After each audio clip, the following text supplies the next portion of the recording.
Hello aspirants, welcome you all. Today we are going to discuss about the Telangana state budget of 2022-23.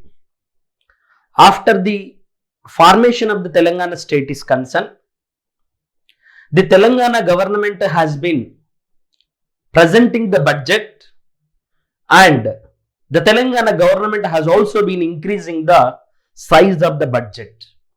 Now, as far as the budget presentation is concerned, as far as the budget proposals are concerned, in this particular class, we would discuss about the conceptual clarity about the budget and also the kind of the allocations to different sectors of the economy is concerned. Now, as far as the budget is concerned, if we can look after this particular figure, budget is actually divided into the receipts as well as the expenditure. Again, the receipts are classified into revenue receipts and also capital receipts. Again, the expenditure is classified into revenue expenditure and capital expenditure. Once we discuss about what is receipt, what is expenditure, what is revenue, what is capital, then we will shift to the present year budget allocations of the Telangana government. Now, what exactly the budget means? As far as the word budget is concerned, the word budget has not been mentioned in any of the articles of the Indian Constitution, which means the word budget has not been mentioned, but the word called annual financial statement has been mentioned under Article 112. According to Article 112 of the Indian Constitution, we present the budget in the parliament, and at the state level, we present the budget in the state assembly. Now, what exactly the budget? Before I go through with the constitutional provisions of the budget, let me go through with the technical definition of the budget. The technical definition of the budget is an estimation. Remember, budget is an estimation. Budget is an estimation. Estimation of what? The budget is an estimation of the forthcoming, that is receipts and expenditure, receipts and expenditure of next financial year. Next financial year. Budget is an estimation of the receipts and expenditure of the forthcoming financial year. Now, this is only an estimation. Why do I call it as the estimation? Because the next year budget, that is 2022-23 budget, is actually presented in February month of 2021-22 financial year, or March month of 2021-22 financial year, which means the budget of the 2022-23 is actually presented in the month of February or March of 2021-22. Because of this reason why we are just estimating the expenditure of the 2022-23. We are also projecting and also estimating the receipts of the 2022-23. Because of this reason why we call budget is an estimation of expenditure and receipts of forthcoming financial year. Now, what is expenditure and what is receipts? Expenditure does mean all the grants or all the spendings of a particular government in a particular financial year. Okay, in a particular financial year, which starts from April 1st to ends in March 31st, all the spendings of a particular economy or a particular government is what is known as the expenditure of the budget. Now, what is the receipt? Receipt does mean all the sources of incomes of a government. All the sources of incomes of a government, whether it is from the taxable source, whether it is from the non-taxable source, whether it is from the grants, whether it is from the borrowings. Even borrowings are also considered to be as part of the receipts of budget. Now, budget does mean it is the receipts and also expenditure of the next financial year. Now, receipt as well as the expenditure is classified into two things. I will discuss about what is revenue and what is capital. So, once we go through with the constitutional provisions. Now, as far as the constitutional provisions of the budget is concerned, as I told you, the president shall in respect of every financial year, most important, causes to be laid down before both the houses of the parliament a statement of the estimated receipts and expenditure of the government of India for that year. Now, my question is, who is caused to lay down the budget in the parliament? Now, it is not the finance minister who presents the budget, but it is the president. If it is in the state level, governor. So, I can call it as the governor shall in respect of every financial year causes to be laid before both the houses of the assembly a statement of estimated. I told you budget is nothing but the estimation. Estimated receipts and expenditure of the government. Generally, we call estimated income and expenditure, but we are including borrowings are also the source of income. The income as well as the borrowings together are called as the receipts. Because of this reason why, instead of calling it as the income, we are calling it as the receipts. Now, president, in the case of state, it is governor. Now, as far as the constitutional provisions are concerned, now why budget has to be presented to the parliament, and in the state level, why budget has to be presented to the assembly. Now, as I told you, budget is actually said to be, okay, the combination of expenditure and the combination of the receipts. Yes or no? Yes.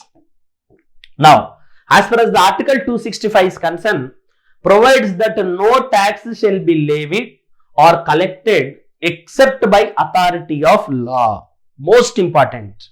What is being said by Article 265 means, as far as the receipts are concerned, we receive the receipts of a particular state or government from taxable sources, non-taxable sources, other non-taxable sources, even from the borrowings also. Now, a tax cannot be imposed, a tax cannot be altered, a tax cannot be deleted, a tax cannot be introduced without an authority of law. That means, without making a law, without making a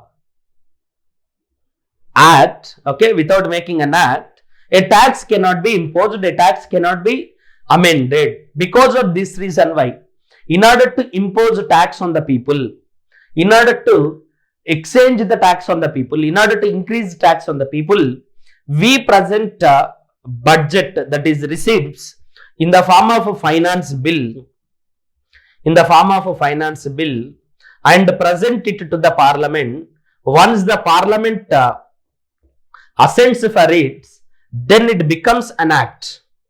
Then it becomes an authority of law. From then onwards, the government can impose tax on the people. That means, all the receipts which are related with the taxable receipts are grouped in the form of a finance bill. We present a finance bill to the assembly or parliament. Now, what is Article 266? Provides that no expenditure can be incurred except with the authorization of the legislature, which means, as far as the Article 266 is concerned, without the law, without making an act, the government cannot spend even a single rupee. Now, in order to spend a single rupee, the government has to take permission from the parliament in the form of act. Now, all the expenditures of a country, all the expenditures of the state are grouped in the form of appropriation bill. Appropriation bill, and is presented to the parliament. Okay. Now, once the appropriation bill is passed, then we can incur expenditure on the various schemes. Now, the combination of the appropriation bill as well as the finance bill is what is known as the Article 112, which is what is known as the annual financial statement. Now, if I can go back, now see, as far as the budget is concerned, I told you budget is an estimation because I am estimating to the next financial year, because without taking permission of the parliament, without making a law, I cannot spend even a single rupee. I cannot collect even a single rupee from the people. Now, in order to spend the money, okay, I am submitting an appropriation bill. Appropriation bill, which explains about the expenditure of the country. Now, in order to collect the money, I am submitting finance bill.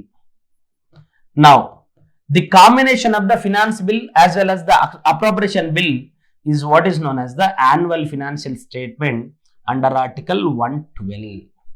Now, because of this reason why we present the budget to the parliament, which is in the form of appropriation bill, which is in the form of finance bill.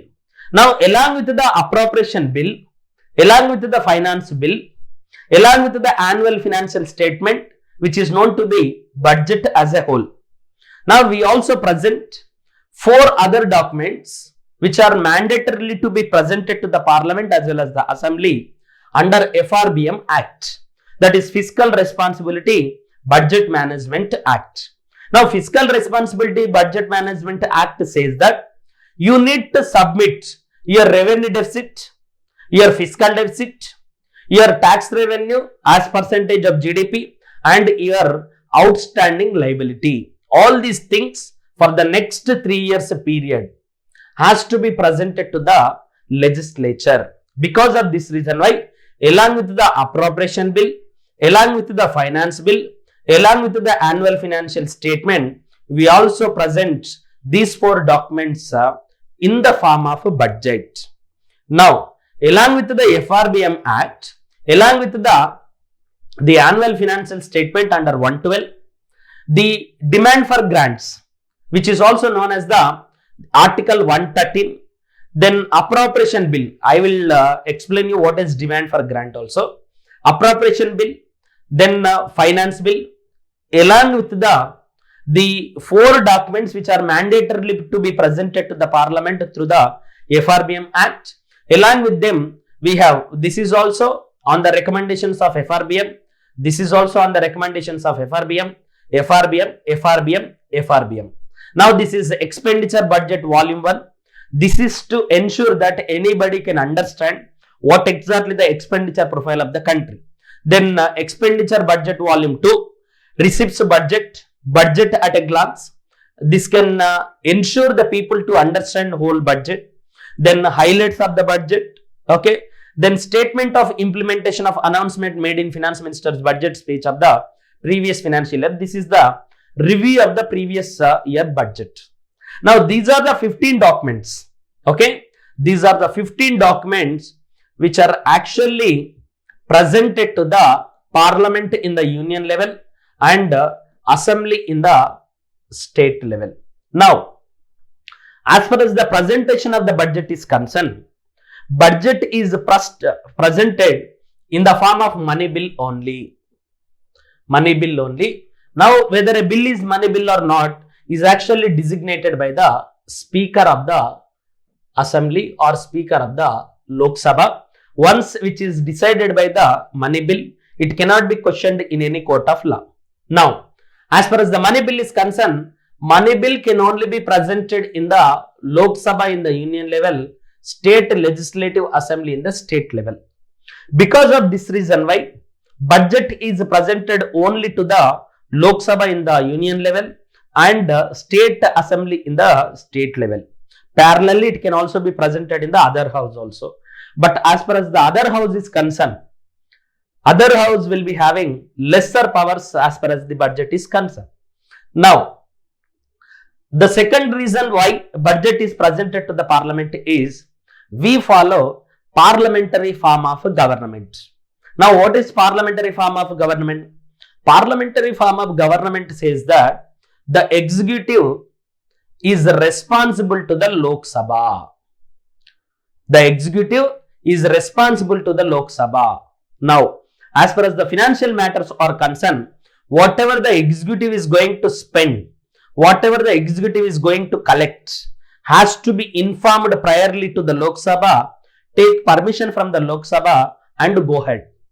Because of this reason why. The first reason is we follow the parliamentary form of government in which executive is responsible to the Lok Sabha. Because of this reason why all the expenditure by the executive, all the income of the executive has to be informed to the Lok Sabha, should take the permission according to Article 265 and Article 266.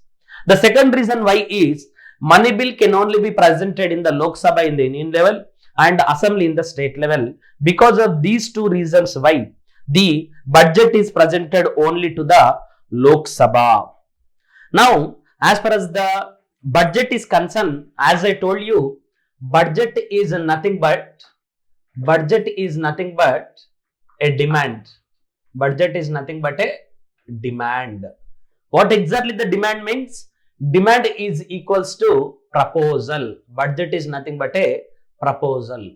Now the finance minister say that I propose to allocate 20,000 rupees to the agriculture sector. I propose to allocate 20,000 crores to the agriculture sector. Now this demand, that is the proposal, has to be accepted by the Lok Sabha, accepted by the Rajya Sabha, then President of India, then this proposal becomes a law. Now whenever a particular proposal is being accepted by the parliament, then or assembly, then it is what is known as the demand for grant.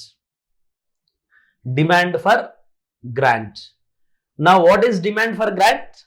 A proposal or a demand which is proposed by the finance minister is being accepted by the parliament to withdraw the money. As I told you, without the prior permission of the parliament, the executive cannot withdraw a single rupee from the consolidated fund of India. Now, in order to withdraw the money from the consolidated fund of India, the executive should take permission of the parliament.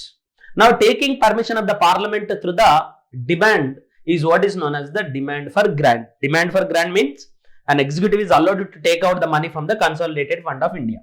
In union budget, there are 109 demands. Out of 109, 103 are civil demands, 6 are defense demands.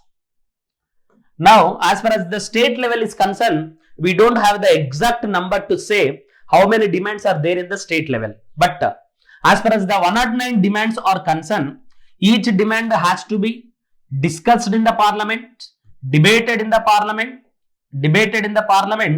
and voted by the parliament. Every demand, all the 109 demands have to be debated, discussed, and also voted. Now, whenever a particular demand is being discussed or debated or voted, an opposition party can propose cut motions. We have three types of the cut motions. One is token cut, one is economy cut, the other one is policy cut. Now, these three are said to be cut motions. Any of the cut motion is being passed by parliament, then the existing government has to resign. Now, there is something called policy cut. Sorry. What is policy cut? Reduces allocation of grant to ₹1 to indicate the disapproval to a particular policy. Suppose an opposition party member proposes a policy cut. Now, which means the opposition disagree with the policy. As I told you, if the executive proposes to allocate 25,000 crores on the agriculture sector, then the opposition party does not agree for it. If the policy cut is passed, then the 25,000 crores allocated to the agriculture sector has to be reduced to, not by, to ₹1. If it is the token cut, amount by 100 rupees. from the 25,000 rupees, 100 rupees is being reduced and is being said as we agree for this particular policy, but we disagree to the amount which is being spent on this particular policy or any specific grievance. Suppose the opposition party does not agree to the crop loan weaver scheme or Raitu Bandhu scheme, then we can say the specific grievance. Now, economic cut, reduction by specific amount to suggest economic use of the funds so that some amount can be reduced from it and it can be accepted by the opposition party. Now, you need not remember all these things also, but still, if the policy cut is being proposed by the opposition party, token cut and economic cut, then a particular demand cannot be voted upon by the parliament as it is done with the other demands. Now, once the demand is discussed, debated and voted, all the 109 demands are discussed, debated and voted, okay, then the scrutiny by the department committees, I told you this will take 1 day, this will take 3 to 4 days, then all the budget is being given to the scrutiny by the department committees. It will take 20 to 25 days. Once the scrutiny is being done, then voting on the demand for grants. I told you there are 109 demands. All the demands are being discussed, debated and voted upon. Then once all the demands are discussed, debated and voted upon, then as all the demands put together and an appropriation bill is being passed as a whole, then finance bill is also being passed, and combination of the appropriation bill and finance bill, the annual financial statement is also being passed. That is how we can say that the budget is being passed by the parliament. Now, we have seen the basics of the budget and the basics of the procedure to present a budget, procedure to pass a budget. Those are all very basics in nature. Now, as far as the Telangana budget is concerned, I told you budget is nothing but what? The expenditure and receipts. As I told you, the Telangana budget deficit and India's budget deficit is always zero. Because of this reason, why our total budget expenditure will be equivalent to the receipts. Now let us see what is our total budget of the Telangana. So here is the total budget, total receipts and total expenditure. These two numbers are one and the same. You can observe 2.56 lakh crores, 2.56 lakh crores. Okay, we are also adding to the opening budget and all. Okay, total expenditure and total receipts are one and the same. Now I can write as the 2.56 lakh crores. Receipts are also 2.56 lakh crores. Now I told you the expenditure is classified into what? The revenue expenditure and capital expenditure. Again, receipts are also classified into revenue receipts and capital receipts. Now, as far as the revenue expenditure is concerned, here is the opening balance, revenue receipts, capital receipts, total receipts. Revenue expenditure. How much is our revenue expenditure? 1.89 lakh crores. Now, revenue expenditure is 1.89 lakh crores. Now, what is our capital expenditure? 29,000 crores. 29,728. 29,728 crores. Now, what is our revenue receipts? So, here is the revenue receipts. So, 1.93 lakh crores. 1.93 lakh crores. 1.93 lakh crores. Then what is our capital receipts? 63,832.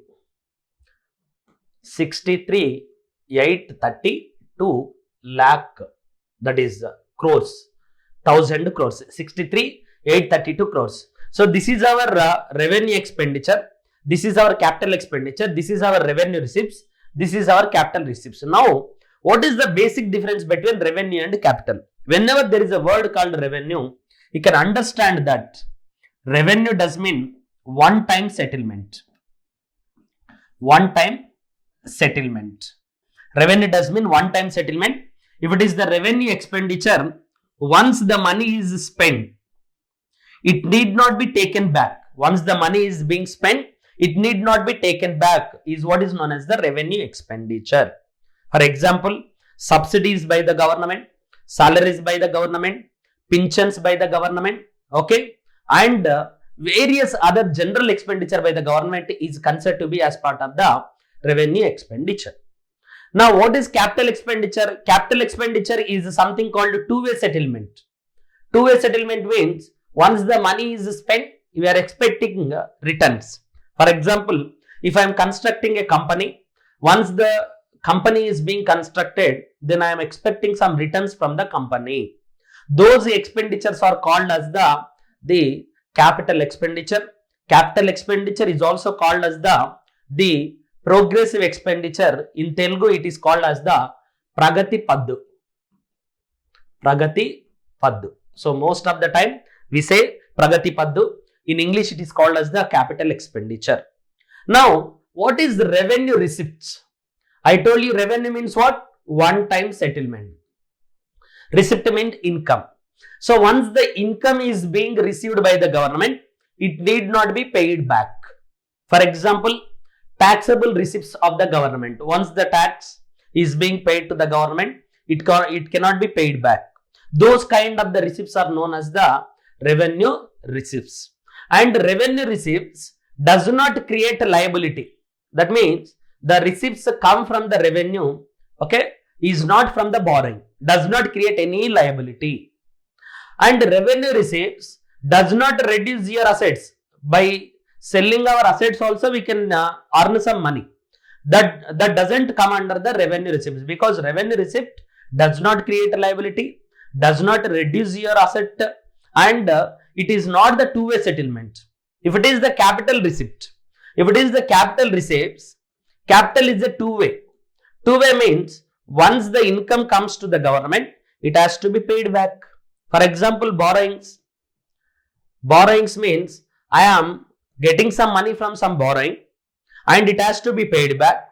Regularly, there is something called periodic payments, periodic transactions. Periodic payment or periodic transaction means I need to pay interest regularly, I need to pay principal amount regularly.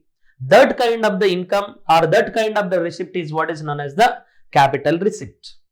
Now, capital receipt is a two-way settlement. Now, we can say which one is better to the country, which one is better to the state. Capital receipts are better or revenue receipts are better? Obviously, revenue receipts are better because it doesn't create any liability. It does not reduce your asset. Even by selling our assets also, suppose the government of India is selling something called LIC. This comes under capital receipts or revenue receipts? Obviously, capital receipts, because we are reducing our assets. We are selling our assets and getting some money.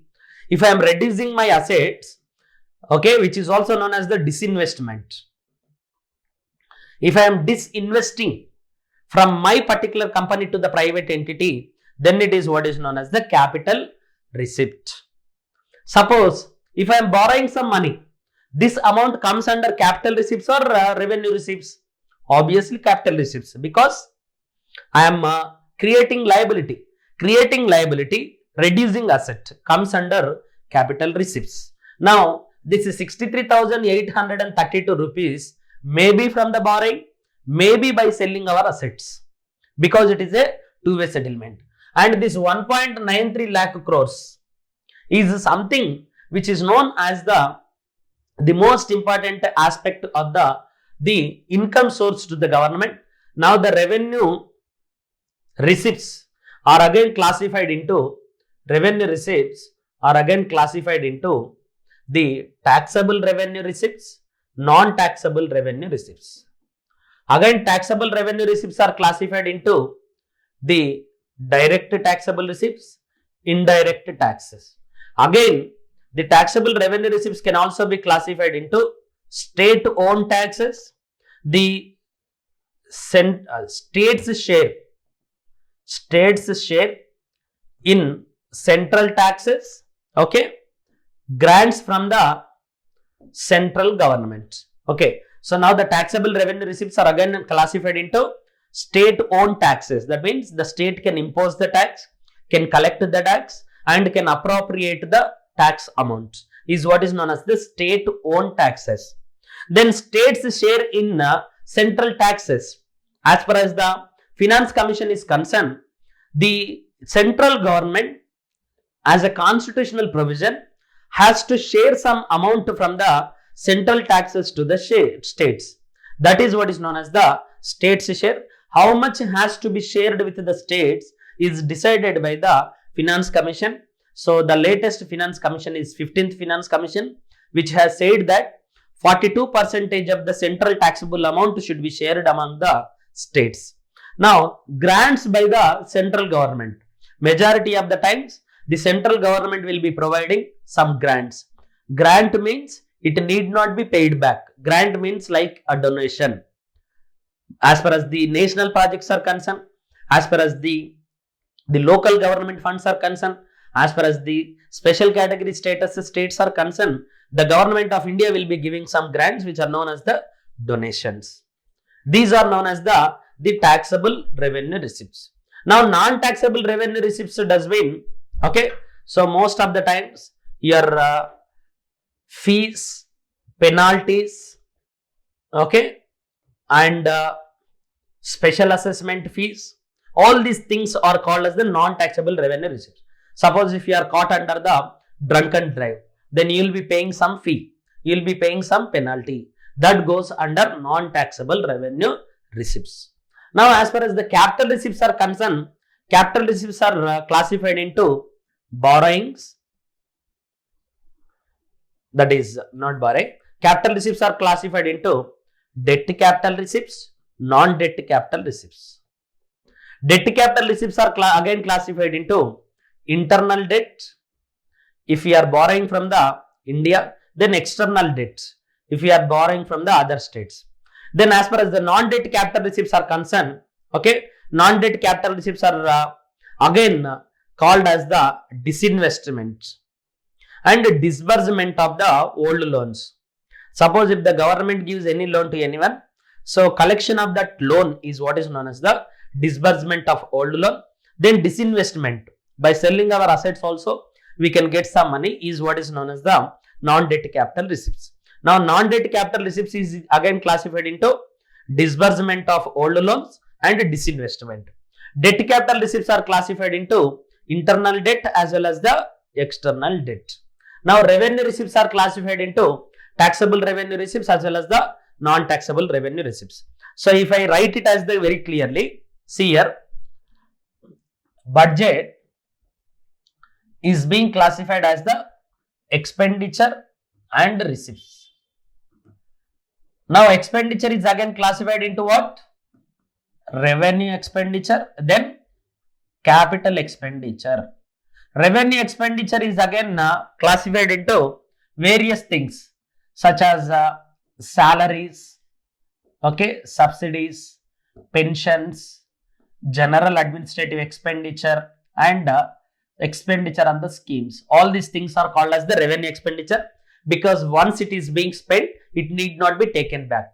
Capital expenditure is spending amount on the capital creation. Capital creation means creating some companies, creating some schools, all these things are known as the capital creation. Now, receipts are again classified into revenue receipts as well as the capital receipts. Revenue receipts are again classified into taxable revenue receipts, non-taxable revenue receipts. Okay. Now, capital receipts are classified into debt capital receipts as well as the non-debt capital receipts. Debt capital receipts are again classified into internal debt as well as the external debt. Non-debt capital receipts are classified into disinvestment, then disbursement of old loans. Okay, so this is what we have discussed earlier. Now, as far as the revenue receipts are concerned, which is 2.56 lakh crores. As far as the capital receipts are concerned, which is almost 29,228. Now, as far as the budget of the Telangana is concerned, now see here, revenue receipts of the government is 1.93 lakh crores and revenue expenditure of the government is 1.89 lakh crores. Now, the difference between revenue receipts and revenue expenditure is known as the, if it is minus, is known as the revenue deficit. If it is plus, then is known as the revenue surplus. Now, as far as the revenue receipts and revenue expenditure is concerned, we are getting revenue receipts are higher than the revenue expenditure. Automatically, we are getting the surplus, which is what is known as the revenue surplus. Telangana state is having revenue surplus as the 3,754.58 crores. Most important, because the states like Andhra Pradesh, Tamil Nadu, Kerala are getting revenue deficits. Revenue deficit is a dangerous phenomenon to the country or is a dangerous phenomenon to the state. But as far as the Telangana state is concerned, being the service sector oriented economy, being the 500 years of the capital city, the Telangana state is getting revenue surplus, okay, which is calculated by calculating the difference between revenue receipts and revenue expenditure, which is 3,754.58 crores. Now, the amount of the borrowing in a particular year, the amount of the borrowing in a particular year is what is known as the fiscal deficit. The total borrowings in a particular financial year. Suppose for 2020 to 23, the government of Telangana has to borrow some money. That particular borrowings are known as, that means the total borrowings of a particular financial year is what is known as the fiscal deficit.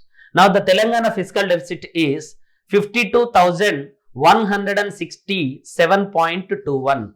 52,167.21 crores. That means in 2022-23 financial year, the government of Telangana is borrowing how much money? 52,167.21 crores for this particular year. This is the borrowing of the Telangana government. Now, out of this 52,167.21, if I remove the interest payments which is to be paid by this particular Telangana government for this particular year, then I get the sum amount which is known as the primary deficit. So, primary deficit is nothing but subtracting our interest amount to this particular financial year from the fiscal deficit is what is known as the primary deficit. Now, the difference between fiscal deficit and primary deficit is what is known as the interest payment of a particular financial year. Interest payment is nothing but the difference between primary, that is fiscal deficit, and primary deficit. What is primary deficit? Subtraction of the interest payments from the fiscal deficit. What is fiscal deficit? The amount of the borrowings of a particular state in a particular year is what is known as the primary deficit. Now, I told you, I was speaking something about debt capital receipts. Debt capital receipt means how much is being borrowed by the government of Telangana for this particular financial year is what is known as the fiscal deficit. Fiscal deficit is nothing but the debt capital receipts. Fiscal deficit is nothing but what? Debt capital receipts. So, how much is the fiscal deficit of Telangana state? How much is the fiscal deficit of Telangana state? 52,167 crores. 52,167 crores is the fiscal deficit of the Telangana state. Now, if I can go through with that, you need not remember all these things also.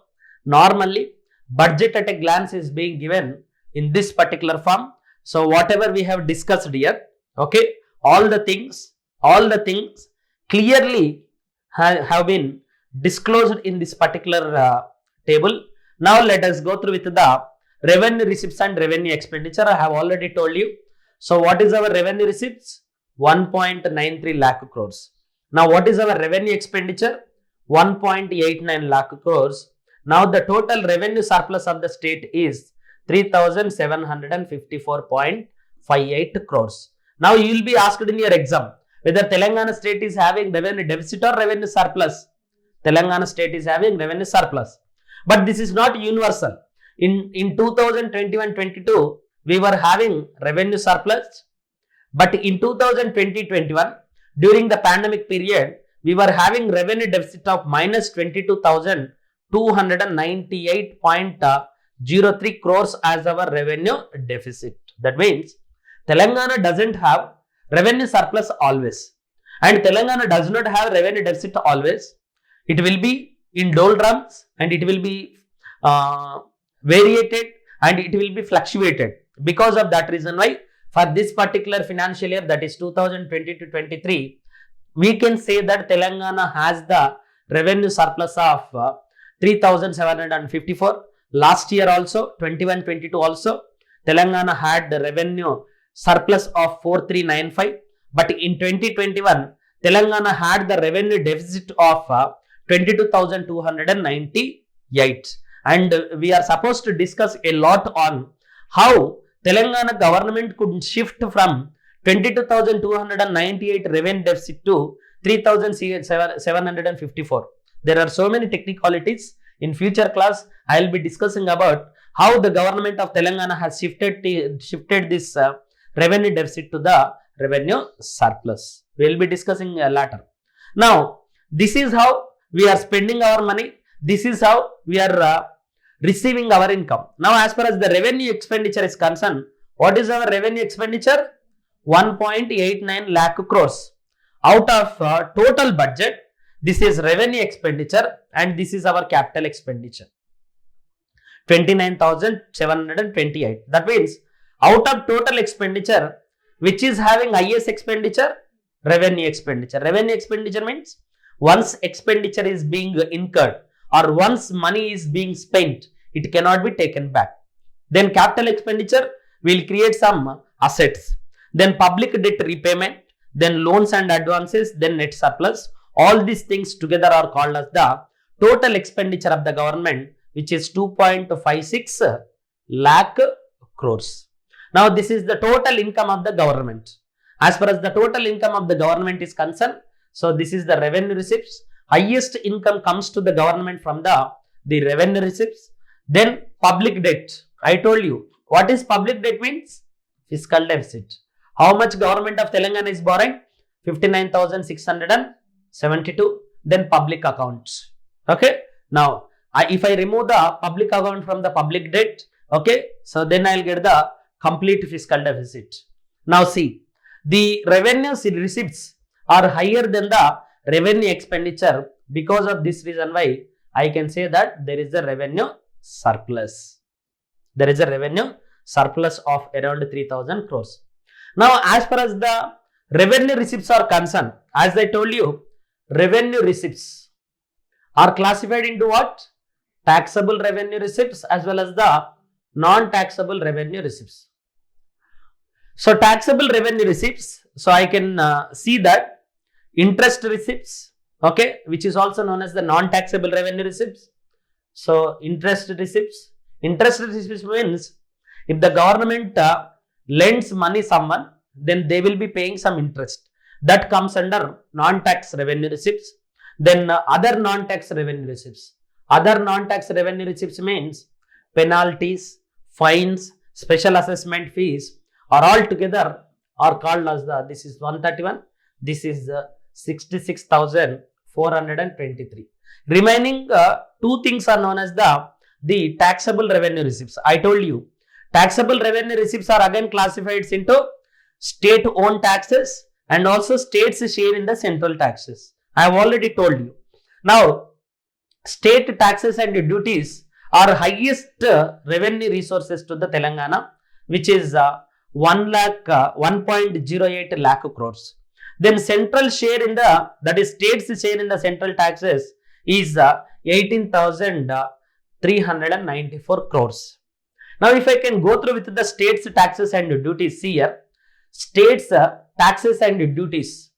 State's share in the central tax, I have already said you, 18,394. State taxes and duties is said to be 1.08 lakh crores. Then as far as the non-tax receipts are concerned, interest payments, I have already told you, 131 crores. Then other non-tax revenue receipts. Other non-tax revenue receipts, I have already told you, the 66,423.36. The total 1.93 crores, that is 1.93 lakh crores. There is no deficit. So we have revenue receipts as the 1.93 lakh crores. This other non-tax revenue receipts also include grants in aid from the central government. I told you, grants in aid is also being included in the revenue receipts, which is also being included in the other non-tax revenue receipts. So this is all about the revenue receipts of the government. Now as far as the taxes and duties, state's share in the central taxes are concerned. Now this is the variation of the central taxes. Okay, now in this particular year we are able to get the 18,394, then state owned taxes, then land revenue income, then taxes on sale and trade, then state excise duty, then other taxes, non-tax revenue, grants in aid, the total revenue receipts. Now as far as all these figures are concerned, so from which particular tax the state government would get highest amount? From which particular tax? So here is the highest amount, taxes on sales as well as the trade, which is nothing but the VAT. Then the next highest amount is being accrued to the state is from the state excise duty, that is liquor duty. Okay, so these are the state owned taxes. Okay, and also the central share of the tax, and also the grants in aid of the central government. In total, the revenue receipts are said to be 1.93 lakh crores, which is the own income of the government, which need not be paid back. So more the revenue receipts, ideal would be the state, less would be the debt. That means a particular state has to increase its revenue receipts. Now see, as far as the trends in revenue receipts are concerned, so which one is looking at the highest bar? State owned taxes. State owned taxes is said to be highest revenue source to the government, that is the Telangana government. The next highest amount is central share, that is state share in the central taxes. Sorry. So state's share in central taxes is this one. Then the next highest amount after state owned taxes are concerned, the next highest amount is grants in aid by the central government. Then state's share in the central taxes. Okay, then the last one, so the red one, non-tax revenue. So this will be asked again as an ascending order as well as the descending order. Okay, ascending order as well as the descending order. So highest revenue source to a particular state is the first one, state owned taxes. The second one, grants in aid by the central government. Then the third one, state's share in the central taxes. Then fourth one, non-tax revenues. Now if I can go through with the expenditure profile of the state. Now the total expenditure of the government is said to be 1.93. That means whatever is revenue receipts are there, the total will be revenue expenditure including the surplus. Now as far as the total expenditure is concerned, highest expenditure goes to the developmental expenditure. Now the government is spending lot of money on the developmental aspects such as providing various direct transfer schemes, okay, constructing various developmental infrastructure facilities, and also government is providing various welfare schemes. All these things together are called as the development expenditure, which is 1.45 lakhs.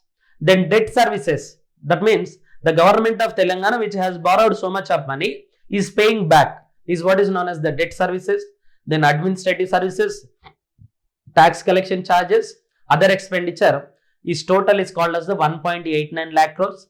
Then revenue surplus of 3754. In total, revenue expenditure as well as the surplus together are called as the grand total expenditure is known as the 1.93 lakh crores. So now this is the revenue expenditure and this is that is revenue receipts and revenue expenditure. So based on this particular profile, you can identify highest income comes from the state owned taxes. The next highest income comes from the granting aids. Next highest income comes from the state's share in the central taxes. Then highest expenditure is going towards developmental expenditure, then debt services, then other expenditure. Okay. Now, as far as the trends in the revenue expenditure are concerned, again you can see highest amount is being spent on the social services, then economic services, then other services. Okay. In total, that means in future we will be discussing more on the what is revenue expenditure, what is general services, what is social services, what is economic services, what is granting aid contribution services and all. So highest increase is there in the social services. This we will discuss in future. Now, as I told you, fiscal deficit as well as the revenue deficit or revenue surplus. Telangana is having the revenue surplus and Telangana is having the revenue deficit and total outstanding liability. Outstanding liability means in 22-23 we are borrowing around more than 50,000 crores.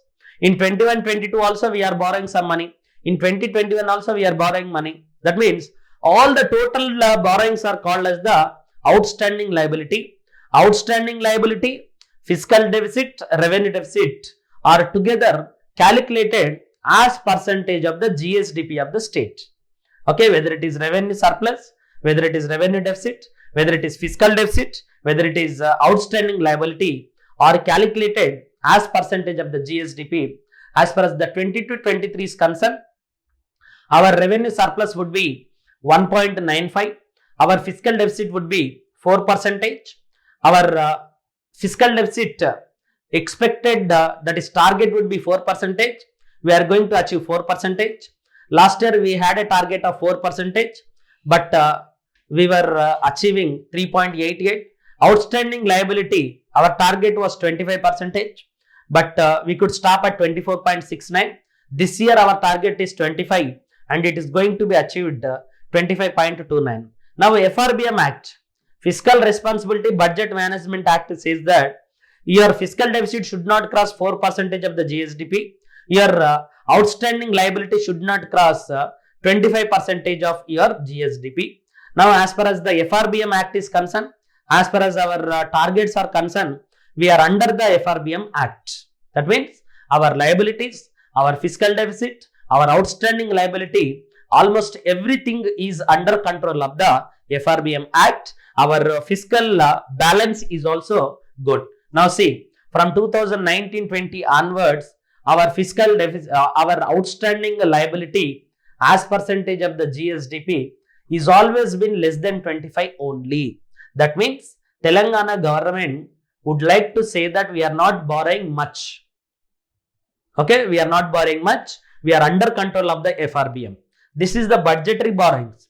Now the government of Telangana is borrowing much from the other budget, that is much from the non-budgetary deficits, non-budgetary sources, which is not being calculated in the budget. That we will discuss a little bit later. So now we can see these are the outstanding liabilities of Telangana state as in 2022-23.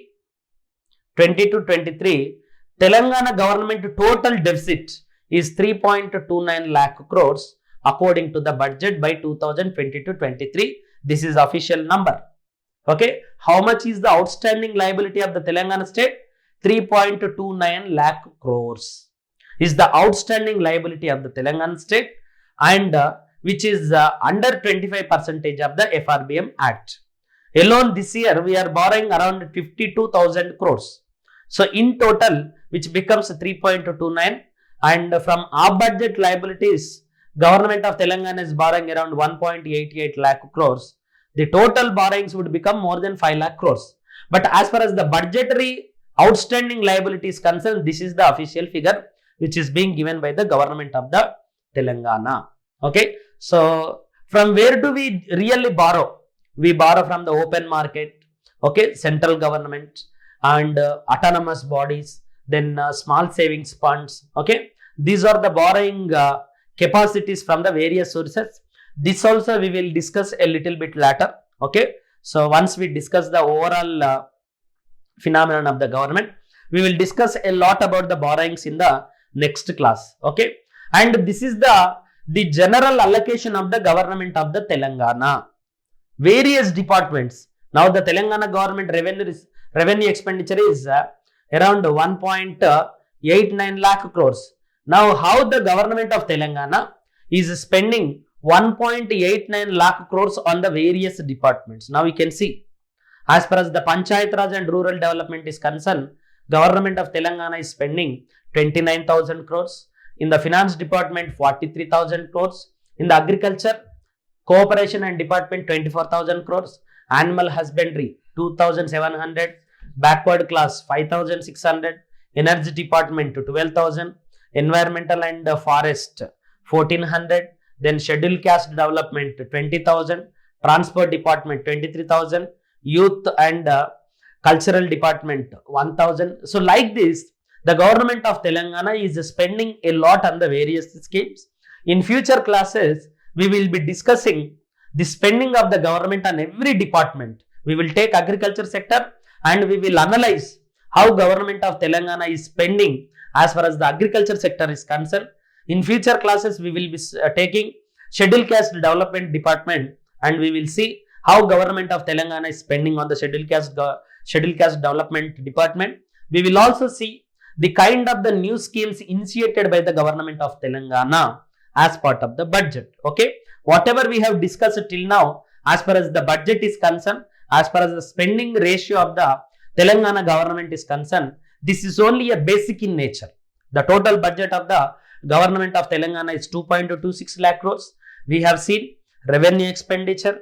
We have seen revenue income, that is revenue receipts. We have seen capital expenditure. We have seen capital receipts, and we have also seen revenue surplus. We have also seen fiscal deficit. We have also seen the outstanding liability of the Telangana state, and we have also seen the basics of the budget of a particular state. In the next class, we are going to discuss about more about the Telangana budget, more about the new schemes initiated as part of the Telangana budget. We are also going to discuss about the deficit patterns of the Telangana state, budgetary deficit, off-budget deficits, FRBM Act. We are also going to discuss about the revenue deficits of Telangana, revenue surpluses of Telangana, fiscal deficits of Telangana, outstanding deficits of Telangana. We will also discuss about the present status of Telangana state as far as the GSDP is concerned, as far as the current GSDP is concerned, constant GSDP is concerned, per capita income is also concerned. This is only a sample class. This is only an introductory class. So, in future, we are going to discuss a lot on these particular issues. Thank you all.